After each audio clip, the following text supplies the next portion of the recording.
Con este golpe maestro, el Perú comenzó a recuperarse poco a poco.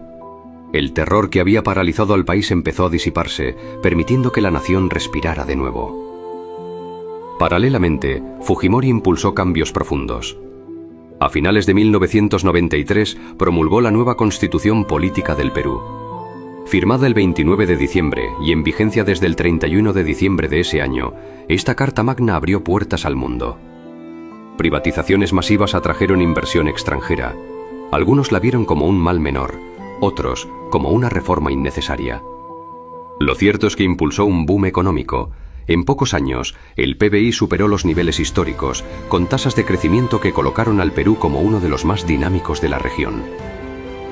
Se fortalecieron lazos internacionales, incluyendo preferencias comerciales con Estados Unidos, que facilitaron el comercio y trajeron avances tecnológicos, especialmente en áreas policiales y forenses. El país emergía de las sombras. El terrorismo se debilitaba, la economía despegaba. Fujimori prometía un nuevo Perú. Bueno, señor presidente, ha sido un gran placer y un privilegio reunirme hoy con usted y compartir puntos de vista sobre los temas importantes que nuestros dos países deben superar juntos. Y usted, señor presidente, es la esperanza del Perú para el futuro. Hemos hablado abiertamente, discutiendo los desafíos que enfrenta el Perú, desde las dificultades económicas hasta las insurgencias rebeldes. Asimismo, la lucha contra la droga, señor presidente. Desde que usted asumió el cargo, ha eliminado la inflación, los controles de precio. Sin duda esto quedará para la historia. Es por eso que Estados Unidos apoyará con su tecnología y en todo lo que el país hermano Perú pueda necesitar. Estos acuerdos internacionales abrieron de par en par las puertas al Perú. Llegaron nuevas tecnologías que transformaron sectores clave. La agricultura, con maquinaria y técnicas avanzadas. El transporte, más eficiente y conectado. Y sobre todo, la Policía Nacional. En 1997, bajo la Resolución Directoral número 1595-97 del EMG, se creó la Dirección de Criminalística, un órgano de apoyo técnico-científico que consolidó las bases para incorporar tecnologías modernas, como la biología molecular y el análisis forense avanzado. La llegada de estas nuevas tecnologías marcó un paso muy importante para la Policía del Perú, especialmente para el trabajo de la ciencia forense.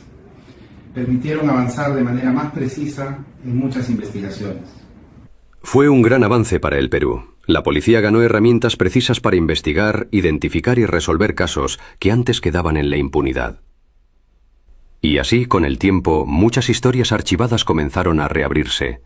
Evidencias olvidadas se analizaron de nuevo. Madres como Erika Poma, que nunca dejaron de buscar justicia, vieron un rayo de esperanza. El caso de Carmen Solís Poma, perdido en las sombras de 1991, podría algún día encontrar respuestas en estos laboratorios del futuro. Porque la verdad, aunque tarde, siempre busca la luz. El Perú avanzaba, de la oscuridad del terror a la claridad de la justicia moderna. Sin duda fue un gran avance. Con la llegada de las pruebas de ADN, la policía pudo avanzar en muchos casos que antes resultaban difíciles de resolver. Erika Poma movió cielo y tierra. Su voz al fin empezó a ser escuchada. En el año 2000 se inauguró el primer laboratorio especializado en análisis de ADN dentro de la Dirección de Criminalística de la Policía Nacional del Perú. Un salto gigantesco. Ya no dependían solo del sistema ABO de grupos sanguíneos, limitado y poco preciso en una población con tanta similitud genética. Aún guardaban en el laboratorio aquellas botellas con el líquido aceitoso, amarillo verdoso. Gracias a las nuevas tecnologías y las pruebas de ADN, pudieron confirmar lo inimaginable.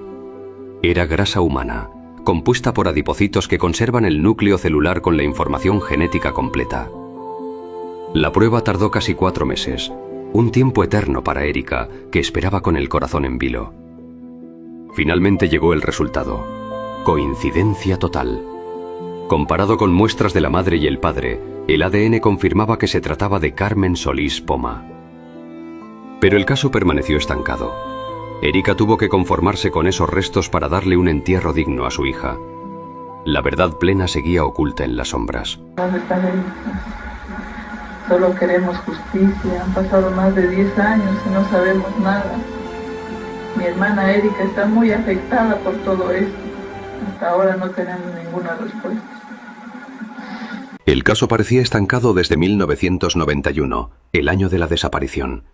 Tuvo que pasar casi una década, hasta el año 2000, para que una prueba de ADN finalmente identificara restos. 9 años perdidos, mientras el país cambiaba por completo. La ironía era palpable. Fujimori ya no estaba en el poder, y ahora quien gobernaba el Perú era Alan García. Fue un caso bien complicado, la verdad. Pasaron como 20 años y recién en el 2009 agarraron al grupo que tenía que ver con eso. Nadie lo podía creer. Parecía un invento, una cosa de película, algo que no podía estar pasando aquí. Precisamente en ese contexto, la Policía Nacional, bajo el mando del general Eusebio Félix Murga, anunció la desarticulación de un grupo delictivo en Huánuco. Los medios no tardaron en bautizarlos con un nombre que resonaba con el miedo popular: los Pistacos. Según la investigación oficial, estarían vinculados a la desaparición de personas, utilizando métodos antiguos y creencias oscuras, con un supuesto negocio ilegal que habría cruzado fronteras. Las autoridades mostraron lo que calificaron como indicios clave: botellas con un líquido de tono ámbar, además de restos encontrados en la zona que estaban siendo analizados por especialistas. Varios sospechosos fueron detenidos, entre ellos Hilario Cudeña Simón, señalado como el presunto cabecilla. Las hipótesis eran inquietantes. El grupo podría haber estado activo durante años, quizá décadas. En una declaración inicial, Cudeña habló de un comprador extranjero. Un hombre alto, de rasgos foráneos, que pagaba sumas extraordinarias por cada entrega. Los rumores comenzaron a encajar como piezas sueltas. Un extranjero visto en Quinoa en 1991, el mismo perfil que durante generaciones alimentó el mito del pistaco andino. La pregunta era inevitable. ¿Podía este rastro conducir al hombre que desapareció junto a Carmen? Para Erika fue un destello de esperanza en medio de años de silencio. El caso de su hija, archivado durante tanto tiempo, parecía despertar nuevamente. Pero la verdad completa aún no había salido a la luz. Al final este sujeto dijo que trabajaban para Cody, el supuesto gringo. Pero aquí lo curioso es que después negó todo esto. Dijo que no sabía nada, que todo era un error. Se contradecía. Hilario Cudeña Simón afirmó en un primer momento haber conocido a un ciudadano estadounidense llamado Cody.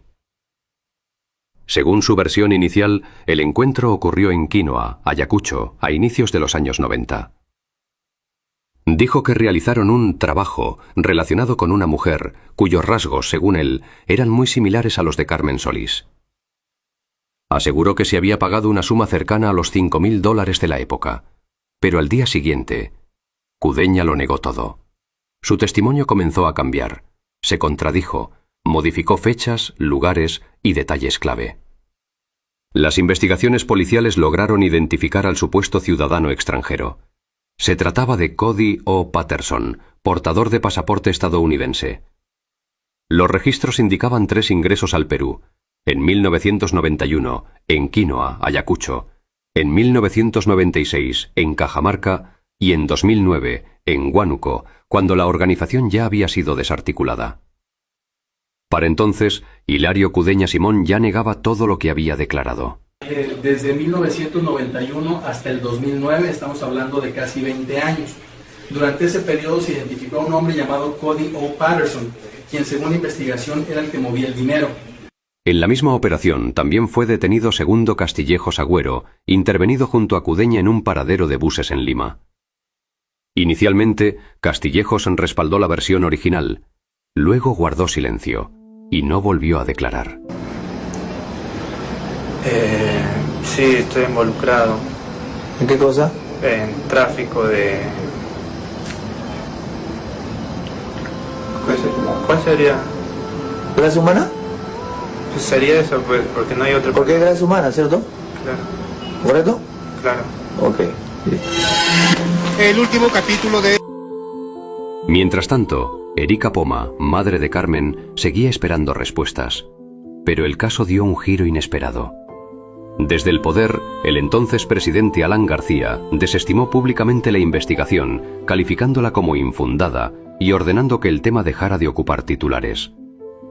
El gobierno sostuvo que aunque algunos hechos delictivos sí existieron, la versión de una red organizada y de alcance internacional no tenía sustento. Las consecuencias fueron inmediatas.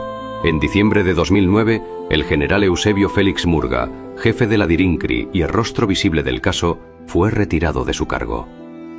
Las autoridades admitieron errores en la investigación y reconocieron que las cifras iniciales, que hablaban de decenas de víctimas, no estaban respaldadas por pruebas sólidas. Con el tiempo, el caso pasó a ser considerado uno de los ejemplos más claros de cortina de humo mediática en el Perú. Un mito antiguo habría sido utilizado para desviar la atención de otros problemas que enfrentaba el gobierno. Finalmente, los implicados fueron sentenciados por delitos comunes, con penas de 15 y 35 años de prisión. Pero el caso nunca tuvo un cierre real. Erika Poma desapareció del espacio público. No hubo justicia clara, no hubo respuestas definitivas. El último registro de ella data de 2021, en un fragmento difundido por un canal digital llamado Perú Viral. Después de eso, no se supo nada más. Ya han pasado más de 30 años y todavía se me hace extraño pensar que ya no esté. El tiempo pasó, sí, pero hay ausencias que no se van nunca. Las propias autoridades admitieron que la investigación fue apresurada. En un inicio se habló de unas 60 víctimas, entre ellas Carmen Solís, pero de un momento a otro se dijo que todo había sido un error. Este es uno de esos casos que deja más preguntas que certezas, donde la verdad parece querer salir, pero algo o alguien siempre la empuja de vuelta a la oscuridad. ¿Qué crees que ocurrió realmente? Esto fue Crímenes Imperfectos. Nos vemos en el próximo caso. Los traficantes de grasa, conocidos en Pasco y Huánuco como los pistacos. Tras una paciente investigación de la División de Secuestros de la Policía Nacional, se pudo saber que esa banda habría asesinado a por lo menos 60 personas en el Valle del Monzón para extraer las víctimas y vender el litro a $15.000.